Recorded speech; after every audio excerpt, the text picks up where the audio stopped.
नमस्कार मित्रों, आपके काउंटेरिया चैनल पर आपका हार्दिक स्वागत है।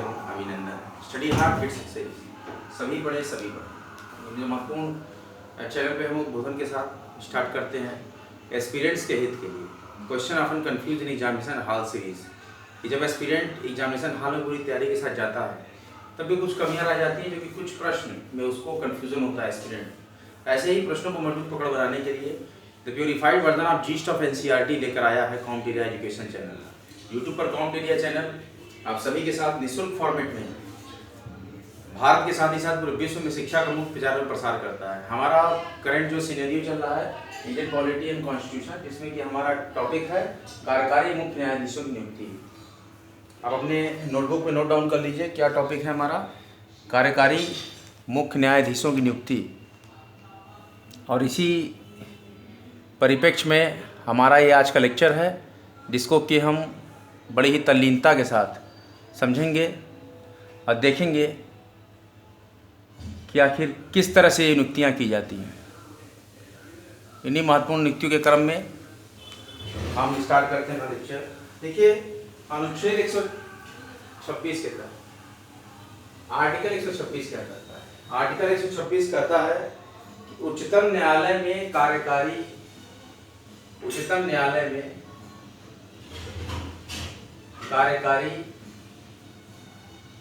न्यायाधीश, उच्चतम न्यायालय में कार्यकारी न्यायाधीश, मुख्य न्यायाधीश की नियुक्ति, कार्यकारी मुख्य न्यायाधीश की नियुक्ति आर्टिकल 126 का प्रावधान करता है।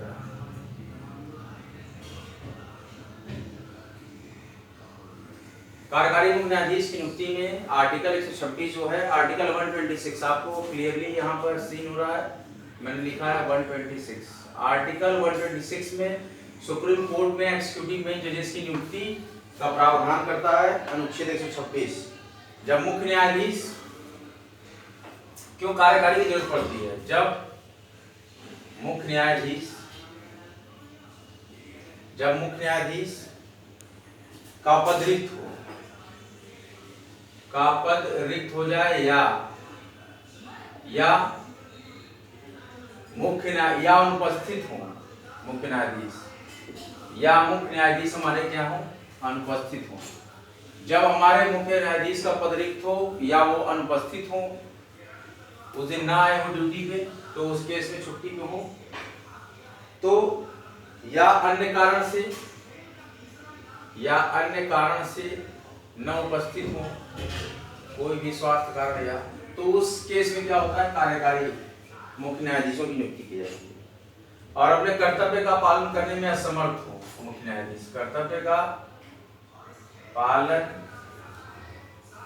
करने में असमर्थ हो, तो उस केस में क्या किया जाता है? अन्य न्यायाधीशों में से किसी एक न्यायाधीश को, अन्य न्यायाधीशों में किसी एक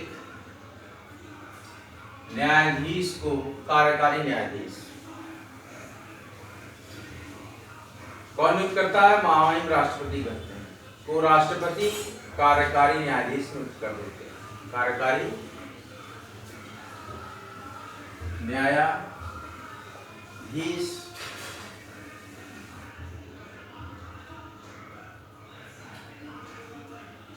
कार्यकारी मुख्य न्यायाधीश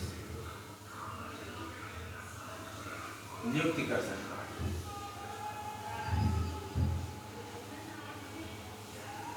देखिए कंडीशन क्या है?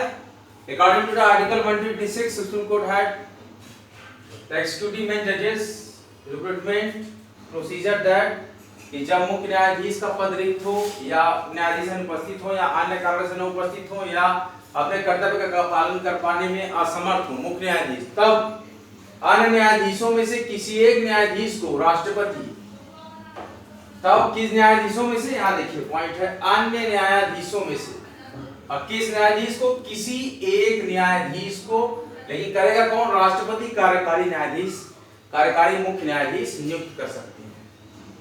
यही प्रोसीजर आर्टिकल 126। इस कार्य के लिए राष्ट्रपति को किसी से परामर्श की आवश्यकता नहीं है। परामर्श की आवश्यकता नहीं है, ये याद रखिएगा। इस तरह के मुख्य कार्यकारी न्यायाधीश की नियुक्ति के लिए राष्ट्रपति को किसी से परामर्श लेने की आवश्यकता नहीं है। नोट डाउन करिए अपनी नोटबुक में।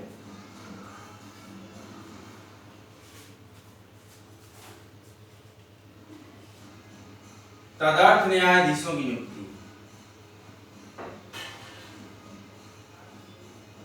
आप सभी को होलिका दहन की हार्दिक शुभकामनाएं।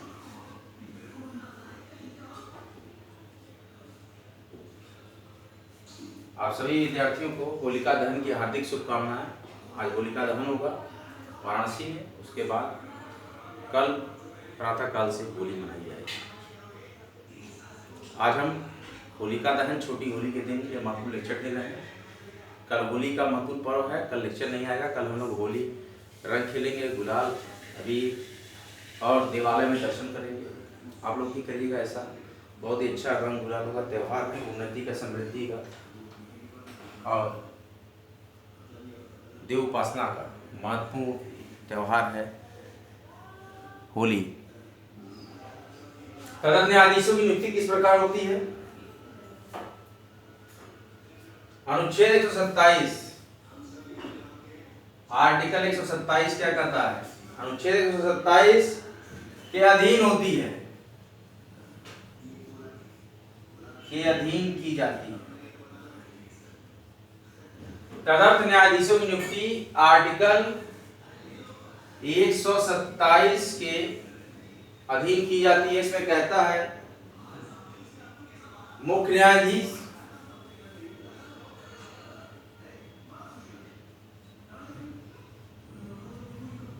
राष्ट्रपति की पूर्व सहमति द्वारा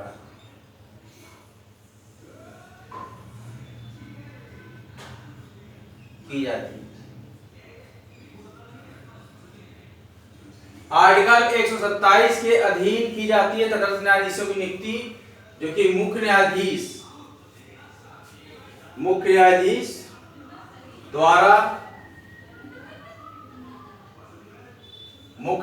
द्वारा राष्ट्रपति की पूर्व सहमति द्वारा की जाती है। किसके द्वारा की जाती है? मुख्य न्यायाधीश के द्वारा। और किससे सहमति ली जाती है? पूर्व सहमति राष्ट्रपति से ली जाती है। तो इस प्रकार से अकॉर्डिंग टू द आर्टिकल 127 हम तदर्थ न्यायाधीशों की नियुक्ति करते हैं, जो कि मुख्य न्यायाधीश महोदय करते हैं, जो कि राष्ट्रपति की पूर्व सहमति लेते हैं, उसके बाद करते हैं। आर्टिकल 127 याद रखिएगा। आर्टिकल किसी हाई कोर्ट के न्यायाधीश को कौन बनता था? तदर्थ न्यायाधीश। किसी हाई कोर्ट के न्यायाधीश को, किसी हाई कोर्ट के उच्च न्यायालय के न्यायाधीश को जो उच्चतम न्यायालय में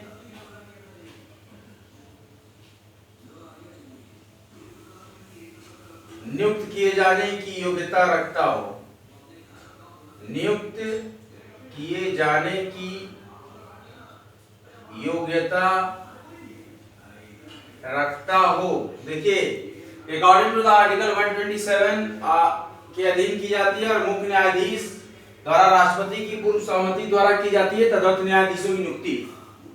तो ऐसे न्यायाधीश को, किसी ऐसे हाई कोर्ट के न्यायाधीश को जो कि सुप्रीम कोर्ट में नियुक्त किए जाने की योग्यता रखता हो, वो इतना योग्य हो कि हाई कोर्ट का न्यायाधीश हो और उसको सुप्रीम कोर्ट में भी जगह मिल सके, स्थान मिल सके, इतनी योग्यता रखता हो, तो उस संबंधित हाई कोर्ट के न्यायाधीश को, उसी हाई कोर्ट के न्यायाधीश को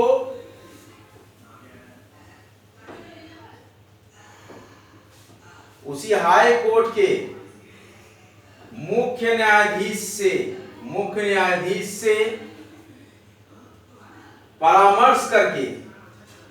मतलब जैसे कि इलाहाबाद हाई कोर्ट में अगर कोई न्यायाधीश हो जो कि योग्यता रखता हो सुप्रीम कोर्ट में नियुक्त होने की, तो उसी इलाहाबाद हाई कोर्ट के मुख्य न्यायाधीश से परामर्श करके तदर्थ न्यायाधीश की नियुक्ति की जाएगी। तदर्थ न्यायाधीश नियुक्त किया जा सकता है, नियुक्त किया जा सकता है।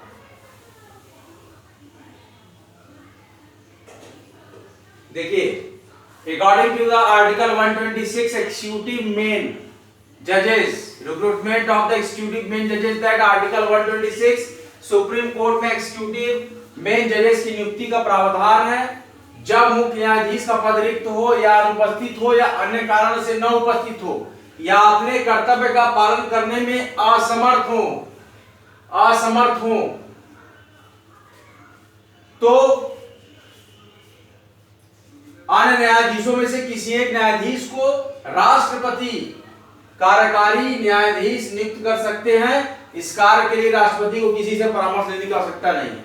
और तदर्थ न्यायाधीशों की नियुक्ति में क्या होता है, अकॉर्डिंग टू द आर्टिकल 127 अनुच्छेद 127 के अनुसार इसके अधीन की जाती है तदर्थ न्यायाधीश की नियुक्ति, जिसमें मुख्य न्यायाधीश द्वारा राष्ट्रपति की पूर्व सहमति द्वारा की जाती है और किसी भी उच्च न्यायालय के न्यायाधीश को नियुक्त किया जाता है जो कि उच्चतम न्यायालय में नियुक्त किए जाने की योग्यता रखता हो और उसी संबंधित उच्च न्यायालय के मुख्य न्यायाधीश से परामर्श करके तदर्थ न्यायाधीश नियुक्त किया जा सकता है।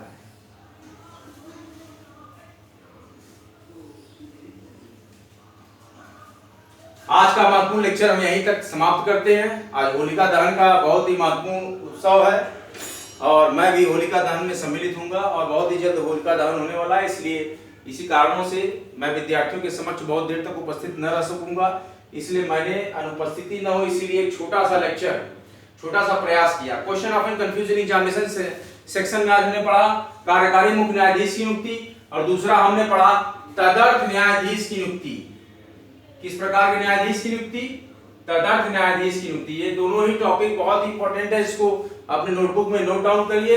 अगले महत्वपूर्ण लेक्चर हम लेंगे होली के अगले दिन, होली की छुट्टी हम लेंगे, उसके बाद हम कंटिन्यू कर देंगे अपने कॉन्सेप्ट को और हमारा सफर किसी प्रकार से भी बहुत ज्यादा छुट्टियों का नहीं रहेगा क्योंकि कॉमटेरिया यूट्यूब चैनल आराम में विश्वास नहीं रखता है, क्योंकि हमारे महत्वपूर्ण क्रांतिकारियों ने भी कहा है आराम हराम है।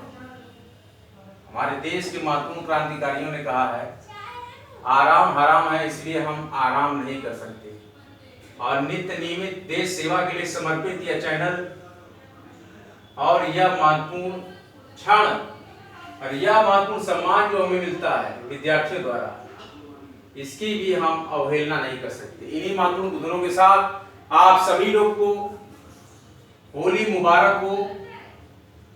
मैं लिख रहा हूं होली मुबारक हो, हैप्पी होली। अग्रिम शुभकामनाएं आप सभी को, होली की महत्वपूर्ण शुभकामनाएं, हैप्पी होली, शुभ होली, शुभ होली। होली की हार्दिक शुभकामनाएं, रंगों के, प्रेम के, विश्वास के, समर्पण के और अपने इष्ट के प्रति समर्पित होने की। सुबह रंग खेलिए, नहा धो के फिट फाट हो जाइए, दिवाली में दर्शन कीजिए, अबीर गुलाल लगाइए अपने इष्ट को, भगवान को, देवता को। उसके बाद घर में आकर अपने बड़े जनों को अबीर लगा कर छुइए और अपने छोटे को, बड़ों को अबीर लगाइए, रंग खेलिए, गुलाल खेलिए। ये बहुत ही अच्छी चीज है और एक बहुत ही समरसता और बहुत ही खुशी का त्योहार है। हम सभी से हिलते मिलते रहते हैं, हर वर्ग, हर धर्म, हर जाति के साथ सहर्ष उनकी स्वीकृति से आप होली खेलिए। Happy Holi against. और आप सभी विद्यार्थियों के उज्जवल भविष्य की कामना करते हैं। यूपी पीसीएस का फॉर्म आप लोग फिलअप कर दीजिए, हरियाणा पीसीएस का फॉर्म आपने फिलअप कर लिया होगा। एमपी पीसीएस की परीक्षा है 21 मई को, 14 मई को, 21 मई को, 14 मई को यूपी पीसीएस की परीक्षा है जैसा कि संभावित है। तो ये सारी तैयारियां करते रहिए। हरियाणा भी मई जून पेपर लेगा और एमपी में जो एमपीपीएससी में असिस्टेंट रजिस्ट्रार की भी एग्जाम की डेट आ गई है जून में, उसकी भी तैयारी करिए, जिसके लिए प्रशासकीय जो टॉपिक है उस पर भी मैं कुछ लेक्चर दूंगा। जो असिस्टेंट रजिस्ट्रार का जो एक टॉपिक है लोग शिक्षा प्रशासन प्रबंधन, उस पर भी मैं टॉपिक पे लेक्चर दूंगा।